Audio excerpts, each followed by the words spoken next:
Welcome to Wayne's Old Time Radio Page channel. I'm Wayne, your host. These programs are brought to you by support of our listeners. You can give your support at Patreon or PayPal, either one. There's clickable links in the description below. Thanks for your support and enjoy the shows. If you'd like for me to get you a shout out, there's a link to PayPal in the description below. Leave us a donation. We'll get it up here for you. Just tell us who you want it to. You, a friend, a girlfriend, a wife, spouse, whatever. And we'll get it up here.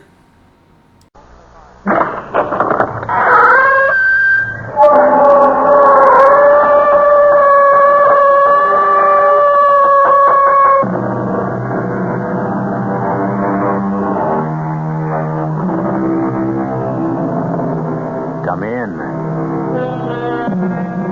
Welcome. I'm E.G. Marshall.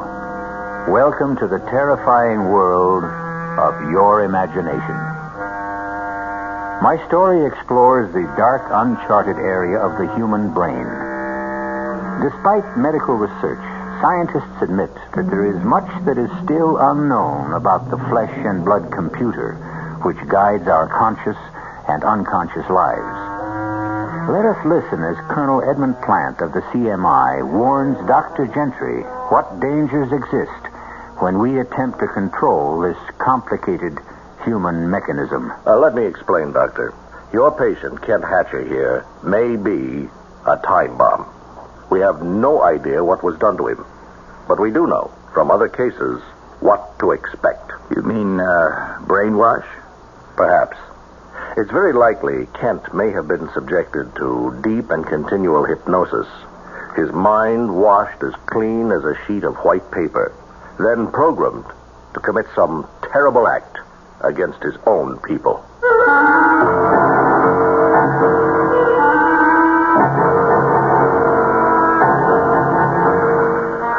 Our mystery drama, Prognosis Negative, was written especially for the Mystery Theater by Sidney Sloan and stars William Redfield and Bryna Rayburn.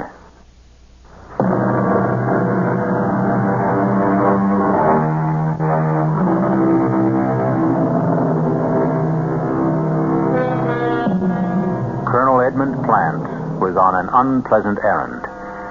As he walked into the big, dirty gray building, the military hospital for the insane, known to the brass as the Pit, he could think of many places he'd rather be.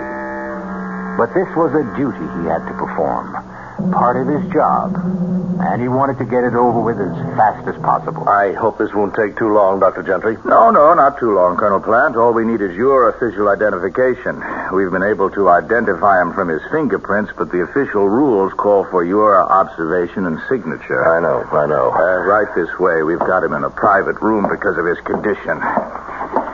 Yeah, here we are. Step inside, please. I'll speak to him. I don't know if he'll respond. Kent, can you hear me? Colonel Plant, your commanding officer, is here to see you. You want to talk to him? 6, 5, 3, listen to me. Listen to me. What does that mean? Well, we don't know. That's the only response we've been able to get from him. Kent, do you remember me? Kent. See? Look at his eyes. No focus. He doesn't hear you. He's in a world of his own. Kent Hatcher disappeared on a mission behind enemy lines 8 years ago. 2 months ago, he showed up in a prisoner exchange. We had believed him dead in action. After 7 years, he was declared officially dead. Well, does he have any relatives? A wife? Yeah, he had a wife. She's remarried. Moved away. Left the state, I believe. Anyone else, Colonel? No. So, here he is. Mindless, mutilated, tortured. No relatives, no friends. And his superiors embarrassed or annoyed that he's still alive. Now, I did not make the rules, nor did I persuade Kent Hatcher to take the mission. It was purely voluntary. I know. Well, what do we do now? Of course, we will do our best to bring him back. Mentally and physically? Both, if possible, but it is doubtful. He has an overstrained heart condition. It's quite serious. So permanent physical recovery is doubtful. Perhaps it's all for the good. But you would rather that he die? Let me explain. Kent Hatcher may be a time bomb. We have no idea what was done to him, but we do know from other cases what to expect. You mean, brainwash? Perhaps. It's very likely Kent may have been subjected to deep and continual hypnosis, his mind washed as clean as a sheet of white paper, and then programmed to commit some terrible act against his own people. 6, 5, 3. Listen to me. Listen to me. Doctor, I want this man kept under surveillance day and night. We cannot take any chances.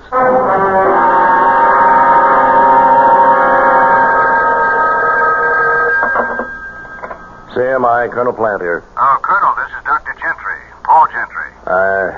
Yes? Remember we were talking just last week about the case of Kent Hatcher, one of your agents? Oh, yes, that. Well, yes. I'm afraid I'm going to puncture that theory of yours about Hatcher being something of a time bomb ready to blow up. I'm certain that he's not dangerous. On what do you base your findings? Well, he's been under intense treatment and has begun to respond very rapidly. He's mild and cooperative. He's almost childlike. I see. I've reduced the guard to 1 8-hour shift, midnight to 8 in the morning, and at all other times he is constantly in the hands of our nurses and therapists and other personnel. Well, you are something of a gambler, Doctor. What, gambler? Taking that kind of a risk. No. I don't think so. Doctor, has it occurred to you that this entire mild convalescence may have been programmed into the mind of this man to throw you off guard? Oh, nonsense. I know a harmless man when I see one. To leave him unguarded is taking chances with the lives of many people. Heaven only knows what has been fed into his receptive and willing mind.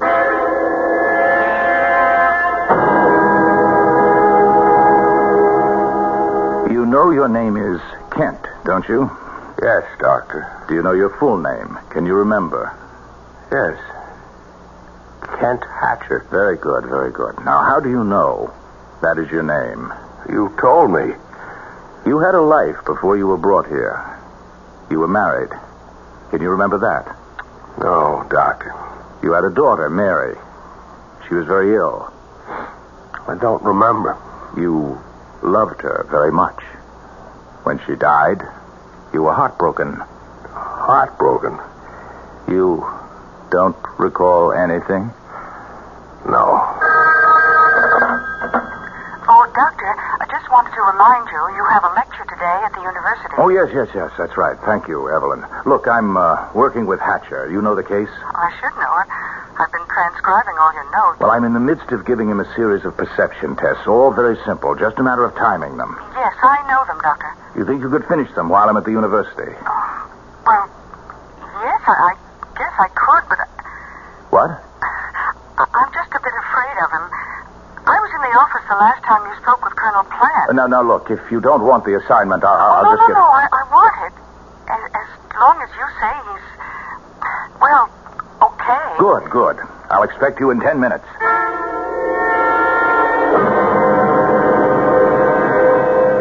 Excellent, Mr. Hatcher. Excellent. Well, I'll have a good report for Dr. Gentry. Now, suppose we put all the equipment, the puzzles and the cards, back into their proper boxes. Proper boxes. The boxes they came in.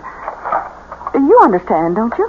Understand. I think you understand more than you pretend. Are you pretending? No. Oh, don't get upset. I'm sorry if I hurt your feelings. 6, 5, 3. Listen to me. Listen to me. Please, 6, sit down. 5, We have more 3. to do, more Listen games to play. me. Please. Now. Stay back. Stay back. Now. Please, Now. stay with me. Now. Please.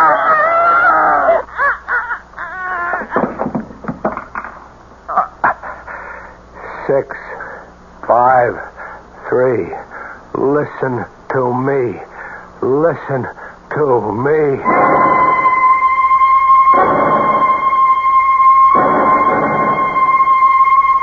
I'm grateful to the officials who have given me this airtime to explain a very serious matter. I am, or was, Ken Hatcher's doctor, and I must add my warning to the hundreds of others you have read in your newspapers and heard over the air. Ken Hatcher is dangerous. frighteningly dangerous. Do not, under any circumstances, attempt to apprehend him yourself. Call the special numbers that have been set up for this purpose. Do not let his mild manner deceive you. He is a killer who will act without even the slightest provocation.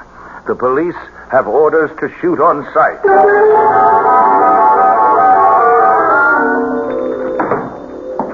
Morning, mister. What can I do for you? You want to buy a $200 coat for you 18? I want some clothes.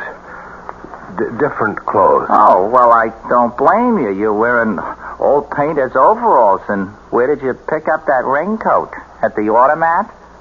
Give me clothes. Sure, mister. Didn't mean to hurt your feelings or nothing. Look, I figure you about a 40 long, right on this rack over here. So, you just go ahead and help yourself, huh? You pick out what you want. I gotta go to the back of the store to, do a little alteration, okay? You just pick out what you want, and then call me, right? Okay. I'll see you in a minute. What was that number I seen in the paper? Where is it? Here.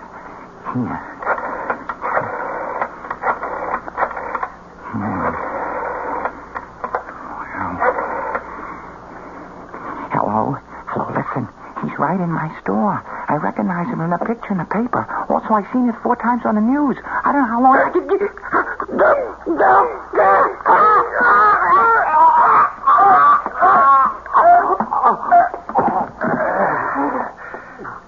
6, 5, 3. Listen to me. Listen to me.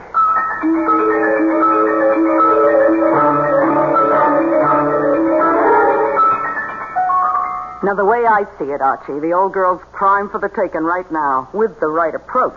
It's the booze talking, Freddy girl. You ain't got a cent out of you, Mrs. Mowbray. And you ain't gonna because you ain't sharp enough to convince her. Look, Archie, you gotta work these big jobs slow. You rush them, you end up with an empty hand. Look, Freddy, that old tea leaves bit and the table knocking routine ain't gonna fool no one, not even your stupid Mrs. Mowbray, who wants to get in touch with the spirit of her dear dead departed. Hey, take the bottle and get in the other room. Might be a customer for a reading. This hour, 11:45? Yeah, it's probably some drunk. Oh, the better. They give bigger fees. And no complaints. Now get out. All right. I'll be sitting behind the curtain in the kitchen. Yes? Oh, step inside, friend, and let Frederica Gillis solve your problems. You have... Yes. Oh, look. Step inside, please. That's better. Now, what's troubling you, friend? Money matters, domestic difficulties, fear of the future. There is a sign in your window. Spiritual reader, forecaster of the future, palms red. No, not that. Not what? The sign, the sign, room to rent. Oh, that. Well, that's a mistake, mister. We had a room vacant, but we really don't have it. I took that room 3 months ago. I'm the lodger here. There ain't no more room. But the sign is still in the window. Just a mistake. It should have been taken down. No room? No room, chum. So, this way out. Wait. Maybe we have got a room for this gentleman. What? Freddie, have you got... Top floor, sort of an attic room, if you don't mind the climb. What? Wait a minute, you can't get in that room. Now, I've got all the photographic equipment in there. Well, you better clear it out, because I've just rented the room to this here nice gentleman. You want to take a look at it, sir? I'll take it. Without even looking at it? I think you'd better go up and then decide. I want to be fair about it. Right up them stairs, top floor, first door on the left. Well, I don't need to look. Now do as you're told. Go upstairs. Yes, I'll go. I'll do as you say. What is the crazy idea of that? Now, what do you want him around here for? For a very definite reason. I recognized him immediately. You did? Well, who is he? He's Kent Hatcher, the man the entire country is searching for. That one? And you let him in? Oh, put down that phone, you fool. Put it down. Now, this guy Hatcher is going to be the one thing we need to pull off that caper with Mrs. Mowbray. This is the biggest piece of luck we've had.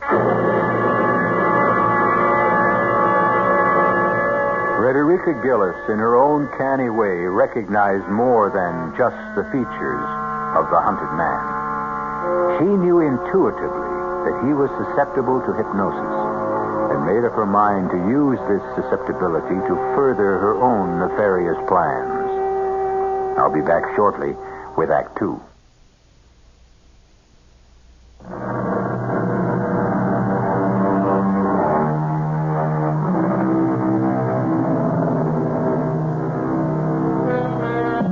Several days have passed since Kent Hatcher, the hunted man, found refuge with Frederica Gillis and her accomplice, Archie.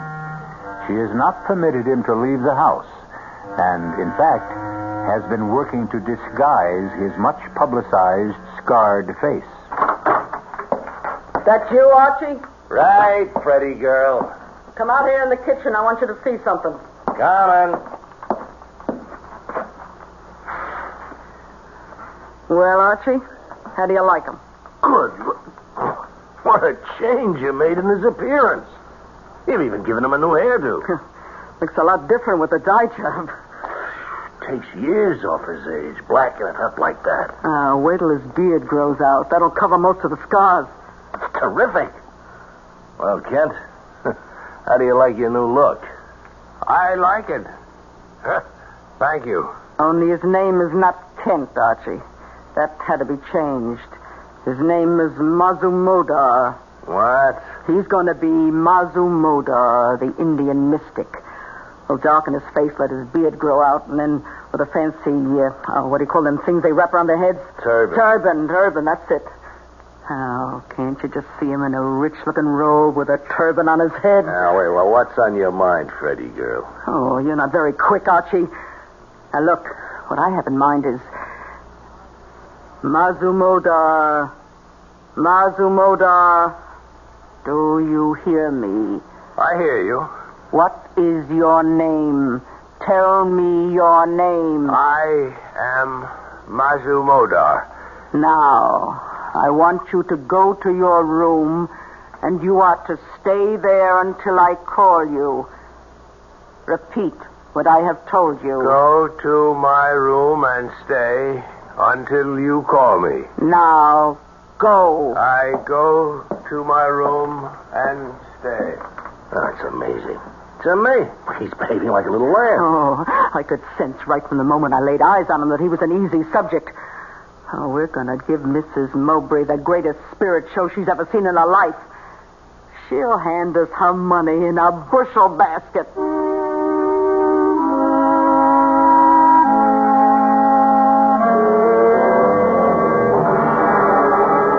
Everything ready, Archie? Yeah, I think so. Now let's run over the list. Wind effect, whistling sound, eerie music. Okay, but not too much. When she does get in touch with her dear departed Kenneth, what's she going to ask him? And what's our phony medium Kent going to reply? Mazumodar. Remember that? Okay, Mazumodar. What's he going to say? Now, you can't guess what the old gal might ask when the seance starts. Look, I've been working with him all week. If the going gets too rough for him and he can't give a good answer, I'll just break things up, stop the seance. Say that the contact with the spirit world is broken. Okay. What time's she coming? Oh, I told her 8 o'clock. Well, now, just to get things straight, now, I'll be in the kitchen. All the sound effects will be piped into here where the seance is taking place, right? Right. And when I want the sound out, I'll say, Mazumodar, do you feel a presence in this room? Then I fade sound out and Mazumodar takes over. That's all there is to it. And Mrs. Mowbray will be here in 30 minutes.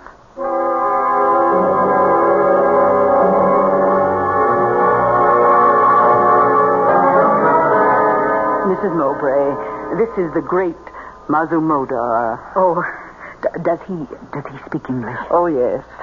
I've asked him to conduct the seance in English. He's agreed, though he'd rather do it in his own language. Oh, I understand. Thank him for me. If he is able to reach out into the great void and bring my son, my dear son Kenneth, back to me, even for an instant. Mazumodar will do his best. I told him of your great sorrow, and he was sympathetic. Weren't you all-seeing one? I am sympathetic to the sorrows of a grieving mother. Oh, bless you. Bless you. Please help me. Let us begin. Sit here at this table, Mrs. Mowbray. Yes. You there. I will sit opposite you. The great Mazumodar will sit between us. Let the seance begin.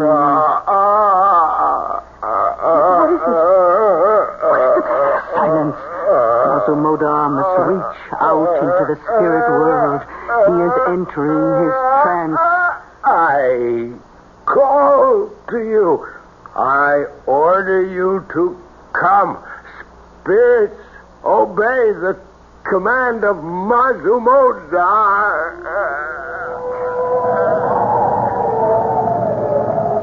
Do you feel a presence, all-seeing one? There is one here who demands to speak.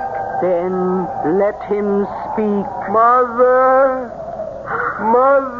where are you? It's Kenneth. He's calling to me. You may speak to him. Oh, Kenneth, darling, I miss you terribly. Are you happy? I am happy, Mother. Oh, I'm so alone, darling. I want you with me always. I have felt your presence near me. I have been with you from the moment of my death. It has been difficult reaching you, difficult to let you hear my voice.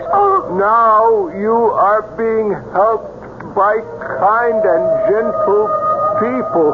Be good to them, Mother. Without them, our thin thread of contact will dissolve. I will return to you, and we will talk again. I will return. Oh, what happened? Why has he gone? Oh, call him back, I beg you. Mother Modar, I will give you anything you want, but please let me speak to him again. Now, stop that. You want to ruin everything? Stop, I say. The seance is at an end. Oh, please. Ask Mazumodar to forgive me for my outburst. Mazumodar understands, Mrs. Mowbray. Oh, I hope he does. When may I come again? I will call you after I consult with him. I want to... Well, I don't quite know how to say this, but can I give him something? I mean, will he accept? The all-seeing one is a holy man and may not accept money. It is unclean. Oh, well, in that case... But he must live, and I must live. That is, I will accept for him. Oh, yes, of course. Here. Oh, you are a good person, Mrs. Gillis. I'm so lucky to have found you. Goodbye. Thank you again, and please call me soon. Soon. Goodbye. Archie? She's gone finally, huh? Yeah, you didn't let the seance go too long, did you? Just long enough to make her want more. It was a complete success. Mazumodar was perfect. She loosened up the purse strings a wee bit, too, didn't she? I heard her say something about money. Here, 500. Take your cut. 500? Whew, it's better than I thought. Peanuts. That's just a down payment on what she's going to give us. Beg us to take. You got something big on your mind? Well, the next time, she's not going to be taken in quite so much by the atmosphere of the seance. She wants something more definite, more tangible. Well, we got all that info we collected from the Army files about her son. You know, flyer shot down. Body never recovered. Final report of his burial in enemy territory. Oh, nothing in that stuff will have any influence on her. Now, just take a look at this snapshot, taken with his buddies overseas. Take a good look at it. Yeah, all right. Yeah, well, what's so important about this photo? Look at his right wrist. What do you see? Here, use this magnifying glass. Here. Yeah. Looks like he's wearing one of them identity bracelets this guys wore at the time, you know, especially the flyers. That's correct. It was specially made for him, she told me, by a fancy jeweler. At the time of his death, it was destroyed or stolen. She never got it back. So what? We are going to reproduce that bracelet. And at the next seance, Mazumodar will ask the dear departed Kenneth for some proof that he is really Mrs. Mowbray's son. And then old Mazumi will drop the identity bracelet right into Mrs. Mowbray's sweating hands. Oh, that's great. That's really a great idea, Frederica girl. Well, now, look, you take this photo and blow it up as large as you can. And then blow up the portion that takes in the right wrist. Yeah, then blow that up again. Yeah. Then get all the details. And then we find a jeweler who can reproduce the identification bracelet exactly. What do you think that'll be worth to the rich Mrs. Mowbray?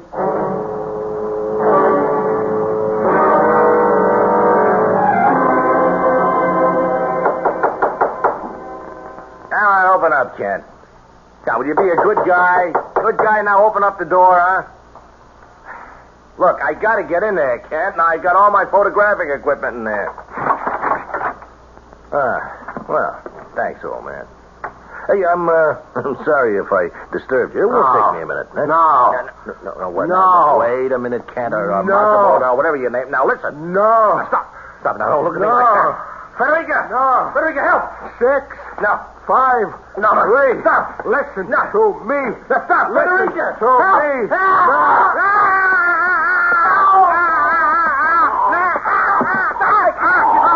Now, you hear me? You hear me and you obey. Tell me that you hear me. I hear you. Well, now go back into your room and stay there until I order you to leave. Repeat what I have said. Go back to my room. Stay there. Until I order you to leave. Until you order me to leave.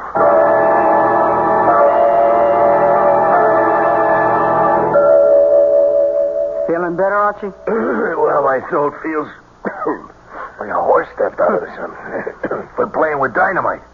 The best thing we can do is turn him in before we all wake up dead some morning. Huh? Yeah. Wait till we make the big caper.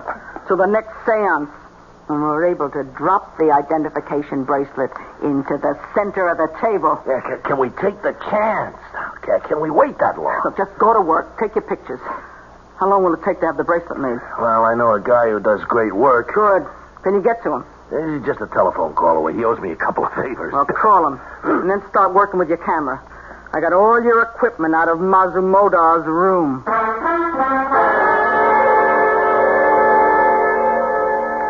Here. Feast your eyes on that. Oh, the bracelet. You got it. Told you the jeweler was a friend, huh? Did it in 2 days. Now, ain't it beautiful? Let me see the photo. The blow-up you made. Here. Spit an image. Oh, perfect. Looks like the original. Yeah. Look how he made it look as though it had been in a fire, eh? Mulberry went down in flames, you know. Yeah. Oh, good touch. Makes it look authentic.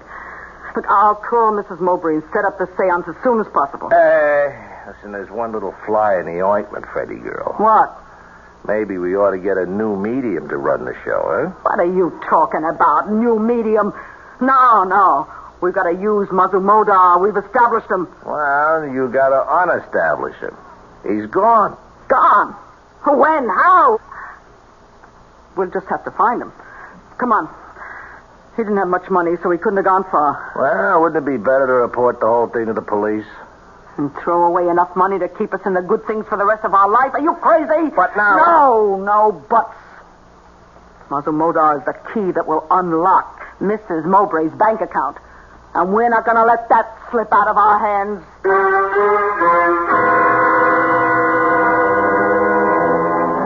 Kent Hatcher loose in the city again. No one to control his homicidal urges. His changed appearance would make it difficult for the police to recognize and to apprehend him. Will they? I'll be back shortly with Act 3.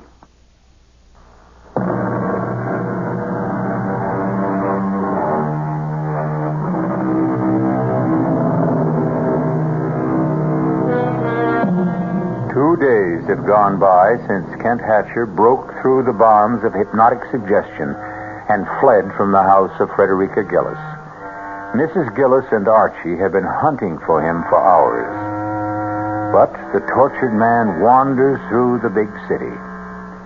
Something urges him onward. Something that he cannot define even to himself.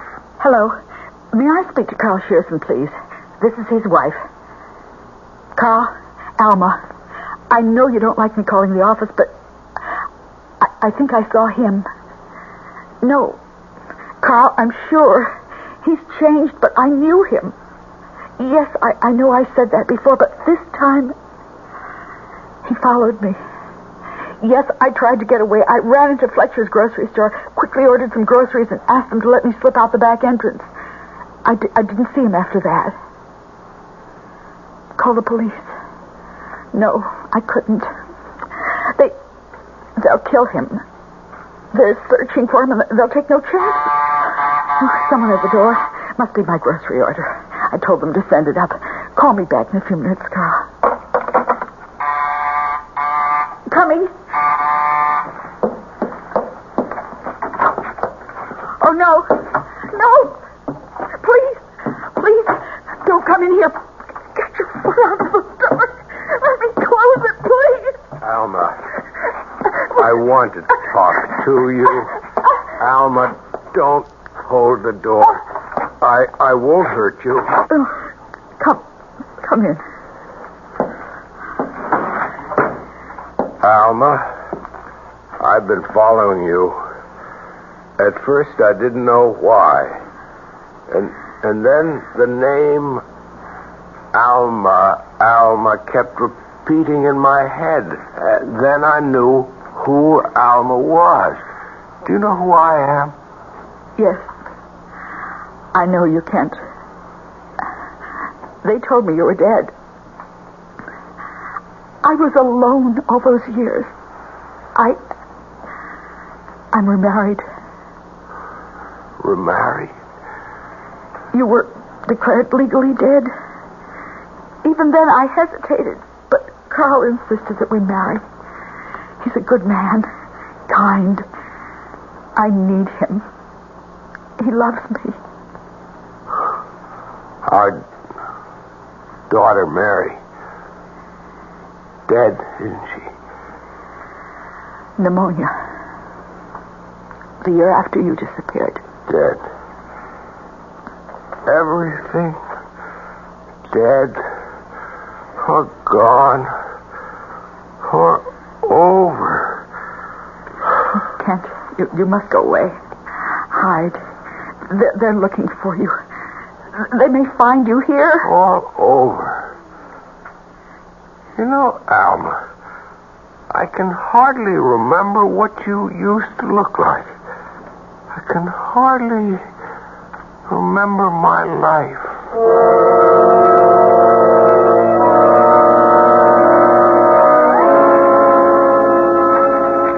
There's nothing here in the papers, nothing on the radio or TV. All it says is, fugitive killer still at large. Seems he ran into his ex-missus and her new husband reported it to the police. No, that means he's still in town. And worse luck. I wish he'd take off with the great open spaces. I hope we never see him again. What are you talking about, Archie? We need him. I'm hoping he'll come back here. Here? Yeah, where else can he go? He hasn't a cent. He knows he's safe here. Question is, Freddie, are we? I can control him, and we need him. I've stalled Mrs. Mowbray twice. I can't keep doing it without her losing interest. If he walked in that door today, we could schedule the seance for tonight, and Clear out of here, Archie. That's a client wants a reading. I'll go in the kitchen. All right. Call me if you want. Here. You, Mazumoda. Oh, come in. Archie, come here. What is it? What? Why, it's him. But he was right. He did come back. Mazumoda, listen to me. Listen. You are to go to your room. Go to my room. You will change your street clothes to Mazumodar's robe and turban. Do you understand? I understand. Now, go to your room. I go to my room. It's amazing. That's truly amazing. You got him like a monkey on a string. I told you I could control him. You gonna pull it off tonight? Why should we wait? As soon as we get our money, we'll get rid of him, turn him in. Well, it's my sentiments exactly. Now, he is too hot to handle. The sooner the cops get him, the better. Hand me the phone.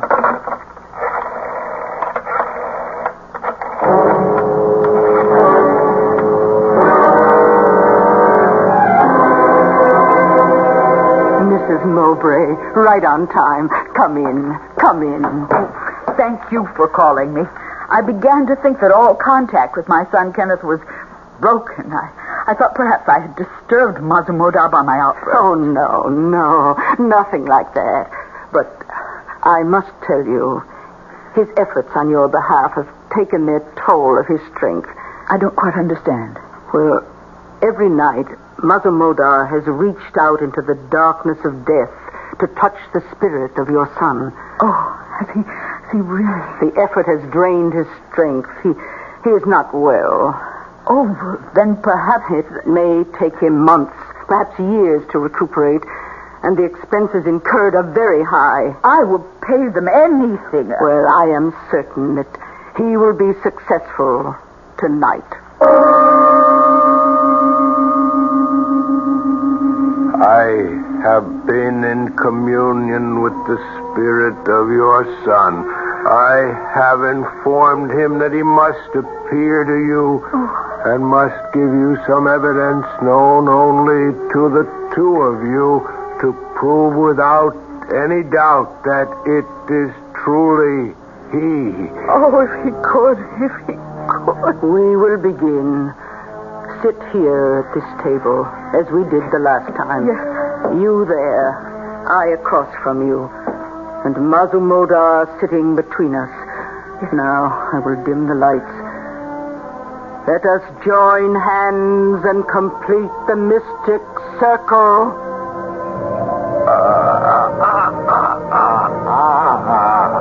Oh, Mazumodar, do you feel a presence? I feel there is one here who has traveled a long way.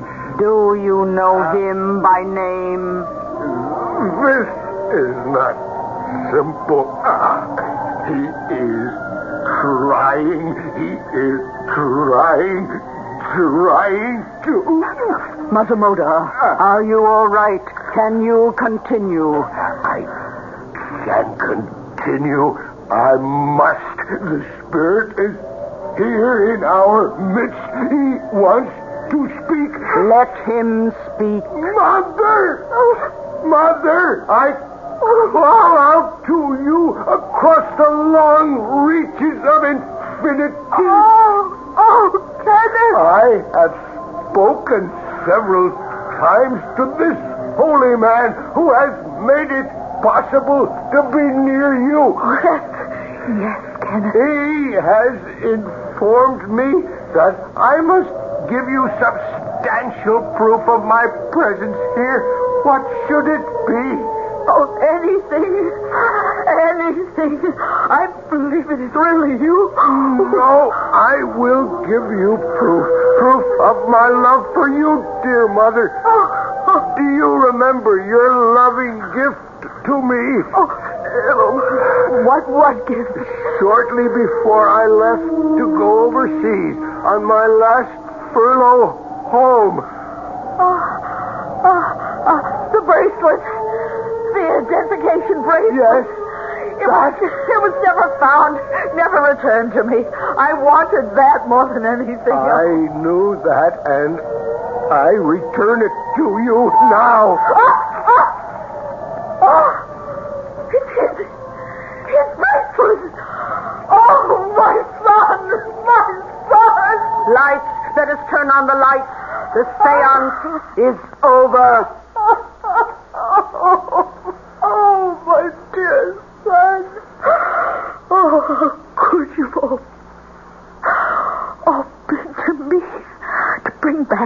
bracelet. Oh, this is all I have left of him. Oh, thank you, Mother Modoc. How can I ever adequately thank you? I am sympathetic to the grief of a lonely mother. Mother Modoc, he's fallen. Quick, help me. Help me lift him. Archie, come in here quickly. What is it? Hey, what's happened? Mother Modoc has fainted, collapsed. Here, help me. Here. I'll get him under the right arm now. Yes. And then you get him. Wait a minute. It's no use. Just leave him there. Leave him? He's dead.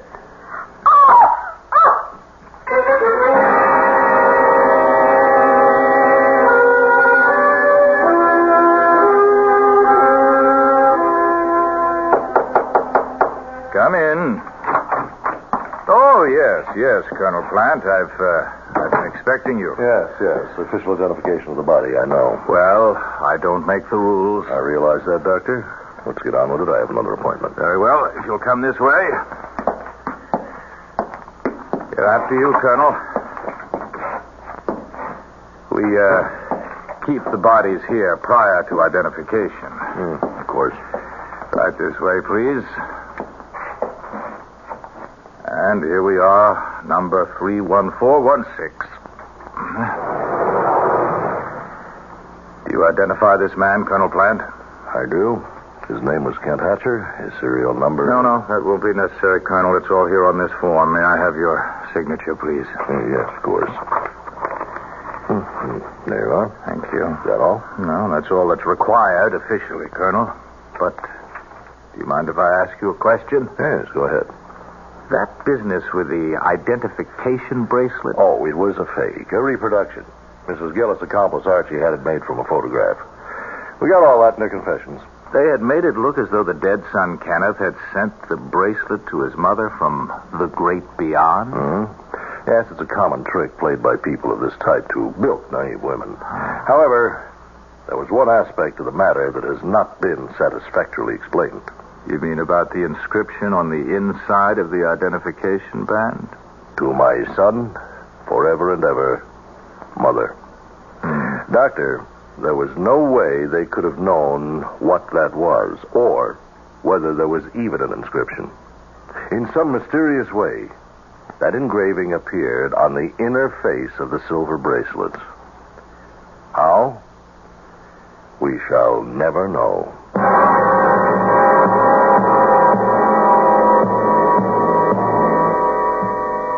And the tortured, troubled man finally found his rest on a cold slab in the morgue.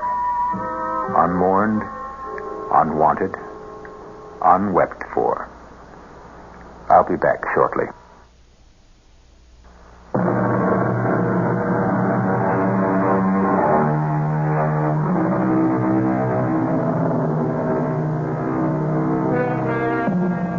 So we've had a look at the terrifying results of tampering with the human brain.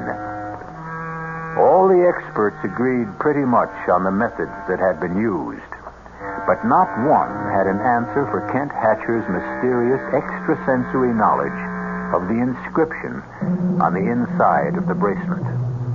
That he took to his grave. Our cast included William Redfield, Bryna Rayburn, Mason Adams, Earl Hammond, and Martha Greenhouse. The entire production was under the direction of Hyman Brown. And now, a preview of our next tale. You see this writing? Yes? It is the runic alphabet.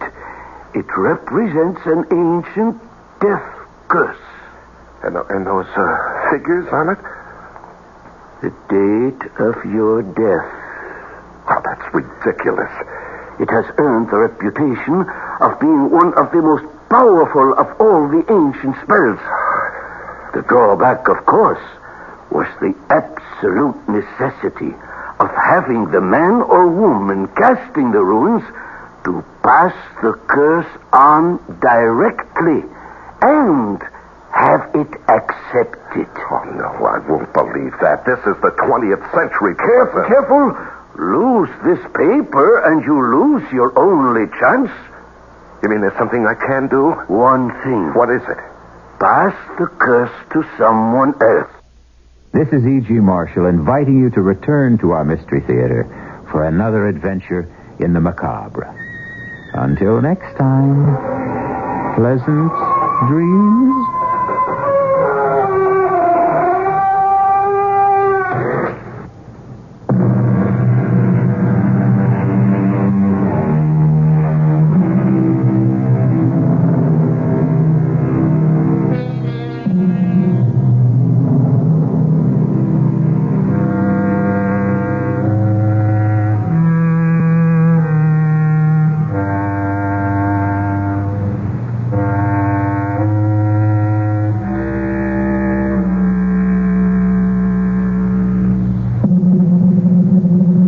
These programs are brought to you by support of our listeners. You can give your support at Patreon or PayPal, either one.